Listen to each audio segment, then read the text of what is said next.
The US is set to increase its military presence in Syria. The announcement was made by the Secretary of Defense, Ashton Carter. The United States will deploy approximately 200 additional U.S. forces in Syria, including Special Operations Forces trainers, advisors, and explosive ordnance disposal teams. These uniquely skilled operators will join the 300 U.S. Special Operations Forces already in Syria. He's Professor of International Relations at the Lebanese University. Let's get his thoughts. Hi there, thanks for being with us today. Why do you think the US feels now this imminent need to increase military in Syria, at the moment especially?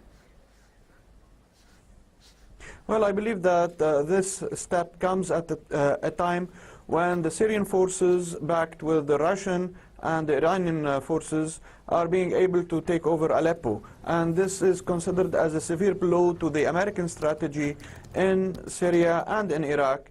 So that's why the Americans wanted to guarantee their control of Upper Mesopotamia, the region of Upper Euphrates, which is the crossroad or the intersection between three major geopolitical regional domains, which are Mesopotamia on one hand, Syria on the other hand, and Anatolia as an extension to both regions. So because losing Aleppo will direct a severe blow to the American plan to redraw the geopolitical map of the region according to so it's a direct correlation then with what's happening in Aleppo at the moment, the fact that the government are winning that back. That's why the US is ramping up elsewhere, by the looks of it. US Secretary Carter said that, quote, 200 forces, including, as he put it, military experts and disposal teams will be going there. We've seen evidence that US troops heading to the Middle East before that have been termed advisors haven't been that. They've been frontline fighters. Let's just listen to a quick clip a minute, and I'll come straight back to you. Let me tell you something. I'm from the United States of America, and I say kill them all. But they're not alone in their fight. People are volunteering to come here, leaving our jobs behind, leaving our families behind to come and help. I love the YPG. I love my YPG brothers, my YPGA sisters. So do you think they're going to include fighters for the front line as well?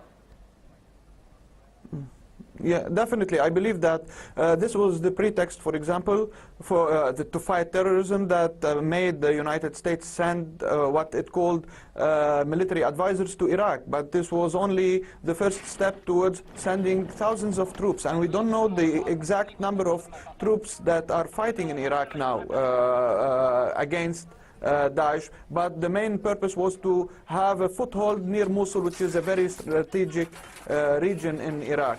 So the next step will be to hold on to Raqqa as an alternative to Aleppo, and by this the United States can hold the regions of Mosul, or the line between Mosul and Raqqa, and prevent its enemies or its contenders in the region, like the Russians, Iranians, and Syrians, and the Iraqi government, from having control over that region. And by this, the United States can overlook the Mesopotamia on one hand and Syria on the other hand. The overall objective here, the US saying this increase in forces is to fight terrorism. At the same time, just a couple of days ago, we've got President Obama this week authorizing weapon deliveries to Syria to make it easier for people who are assisting what the Americans want to do there. How does that all fit in with this logic of wanting to fight terrorism? Because Russia's saying, hang on a minute, if you uprate the weapons here, they're probably going to fall into the wrong hands of the terrorists, the very people, America, that you are saying you're in the battle with here. Doesn't make sense, does it? Well, we need to admit that the United States have always used groups to fight on its behalf since the Afghanistan war all the way to other wars in the Middle East.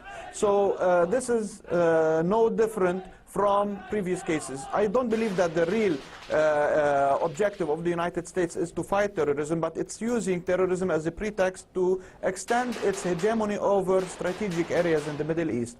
Its real objective is to contain Russia, Iran, and China. This is the real objective, and to redraw the geopolitical map of the region by targeting regimes like the Syrian regime, the Iraqi regime, and other regimes that are not considered as loyal to the United States. This is the real intention, and it's not to fight terrorism. Jamal Wakim, Professor of International Relations at Lebanese University, thank you for your time.